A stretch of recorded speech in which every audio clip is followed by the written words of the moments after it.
જય સ્વામિનારાયણ મિત્રો, જય સ્વામિનારાયણ. આજે આપણે આ એક બહુ જ અદ્ભુત પુસ્તક વિશે ડિસ્કશન કરશું. એનું નામ હું અંતમાં તમને બતાવીશ.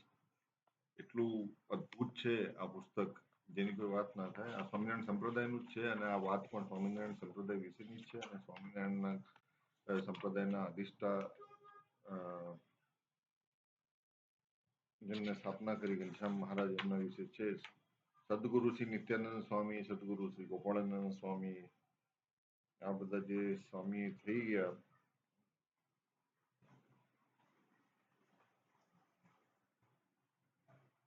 શ્રી વડતાલ નિવાસી શ્રી લક્ષ્મીનારાયણ દેવ, ઉપાસ્ય ઈષ્ટદેવ શ્રી હરિકૃષ્ણ મહારાજ ખંભાત નિજ મંદિરમાં વિરાજમાન જબરેશ્વર શ્રી હરિકૃષ્ણ મહારાજને અતિ પ્રસન્ન કરવા ઉમદા હેતુથી તેમજ અનાદિ મૂળ અક્ષર સદગુરુ ગોપાળાનંદ સ્વામી તથા અમારા આદિ ગુરુવર્ય વિદ્વતાની મૂર્તિ સમા સદગુરુ શ્રી નિત્યાનંદ સ્વામીની દિવ્ય પ્રેરણાથી તથા ખંભાત મેદપુર બાલપરા સત્સંગ સમાજના પ્રણેતા સદગુરુ બ્રહ્મ માયાતીતાનંદ સ્વામી તથા મેદપુર બાળધૂન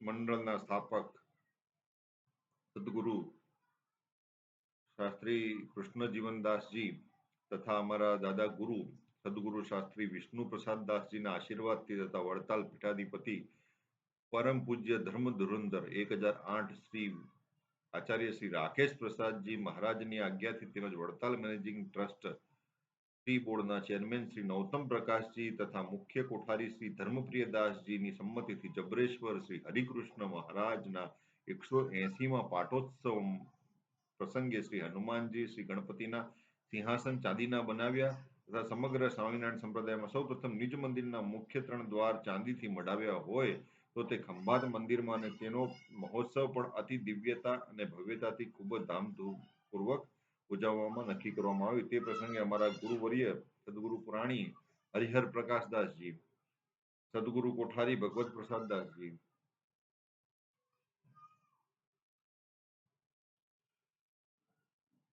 સદગુરુ શાસ્ત્રી હરિપ્રકાશદાસજી તથા પાર્ષદ વર્ય શ્રી રમણ ભગતજી વડતાલ હનુમાનજીના પૂજારી તથા માર્ગદર્શન શ્રી સદગુરુ શ્રી નિત્યાનંદ સ્વામીએ પૂર્વે થઈ ગયેલા શાંડિલ્ય મુનિના સ્તોત્રોનું શ્રીજી મહારાજની આજ્ઞાથી ભક્તિને વધારનારનું શ્રી હરિના સ્વરૂપને ઓળખાવનાર તત્વજ્ઞાન સાથેનું ભક્તિ શાસ્ત્ર શ્રી શાંડિલ્ય સૂત્ર ગ્રંથનું સંસ્કૃત શ્લોકાત્મક વિવરણ કરેલ છે અને તેની સંસ્કૃત ટીકા પરમ પૂજ્ય સ્વામી હરિકૃષ્ણદાસજીએ કરી હતી તથા તેનું ગુજરાતી ભાષાંતર સદગુરુ શાસ્ત્રી કૃષ્ણ સ્વરૂપદાસજીએ કરેલ છે. સ્વામિનારાયણ વિજય તેરા. ઓમ यह कर्म ज्ञान वैराग्य निर्मलीकृत मानसैः ध्यानार्चनादि निष्पन्न परभक्त्यैव गृह्यते साध्य साधन भेदन याद्विधा भक्तिरुच्यते तया सम्यक् प्रसन्नो यो ददात्यात्मानप्यजः यः स्वयं स्वेच्छैवापि पुराणः पुरुषोत्तमः कृपया पर्याविष्टः प्रादुर्भूतो भुवस्थले तं वन्दे सहजानन्दमिष्टदेव परात्परं भक्ति धर्मात्मजं साक्षात् सर्वाविर्भाव कारणम. अर्थात આનો અર્થ કરીએ પ્રભુ. જય સ્વામિનારાયણ. કર્મ સત્કર્મ જ્ઞાન દેહાત્મ વિવેક અને વૈરાગ્યાદિક સાધન સંપત્તિથી સમ્યક પ્રકારે નિર્મળ કર્યું છે અંતકરણ, જેમણે એવા ભાગવત ભક્તોએ ધ્યાન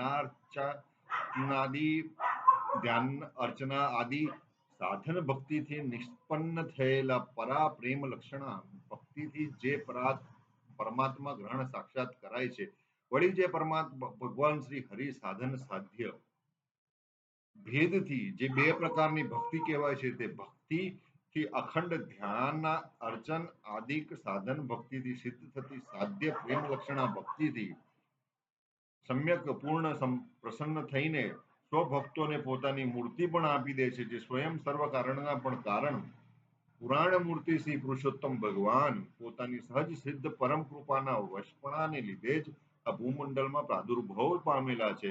અક્ષરાત પરતઃ પરઃ એમ સર્વથી પર જે અક્ષર તેથી પર જે પર સ્વરૂપ સ્વભાવ વિભૂતિ ઐશ્વર્ય વગેરેથી સર્વોત્કૃષ્ટ છે, સર્વ આવિર્ભાવોના અવતારોના જે સ્વયં કારણ ધારક છે, તે જ આ લોકોમાં ભક્તિ ધર્મના પુત્ર રૂપે વર્તતા એવા મારા ઈષ્ટદેવ શ્રી સહજાનંદ સ્વામીને હું વંદન કરું છું. બુદ્ધિન્દ્રિય મનઃ પ્રાણાન જનાનામ સૃજત પ્રભો માત્રાર્થમ ચ ભાવાર્થમ ચ હ્યાત્મને કલ્પનાય ચ.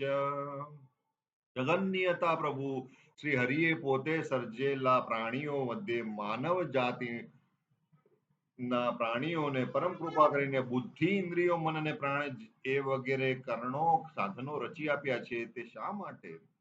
તો વિષયોના પ્રકાશ કરવા થવા માટે, સંસારની અભિવૃદ્ધિ થવા માટે, તેમજ સંસારના માયાજાળમાં સંપડાયેલા જીવાત્માઓને માયાની કલ્પના મટાડીને પોતાનું આત્યંતિક કલ્યાણ સાધવા માટે આપેલા છે.